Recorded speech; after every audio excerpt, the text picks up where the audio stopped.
नमस्कार मित्रांनो, आज एक भव्य दिव्य असं आदतचं मैदान पार पडतंय, पुरंदरचा आदत केसरी.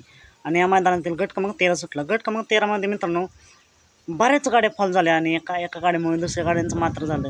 आणि एक गाडी सरळ आली, तीच गाडी सेमीसाठी पात्र झाली, तो म्हणजे भारतला साथ नक्की कोणी दिली आणि ड्रायव्हर कोण होते माहीत असेल तर कमेंट करून नक्कीच सांगू शकता.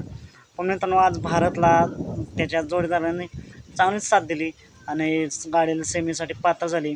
तर भारतला सेमीसाठी खूप साऱ्या शुभेच्छा मित्रांनो. आज या मैदानात आदतचं मैदान आहे, नवीन आदत घडतायत, त्यामुळे नक्कीच आदत मैदानात गाड्या फॉलो होतातच. आणि त्याचं गट क्रमांक 13मध्ये पाहायला मिळालं. अजून एक खेळ म्हणल्यावर फॉलो होणे भागच आहे. नक्कीच जे फॉल झाले त्यांना पुढे मैदानासाठी खूप साऱ्या शुभेच्छा. तर भारतला सेमीसाठी खूप साऱ्या शुभेच्छा.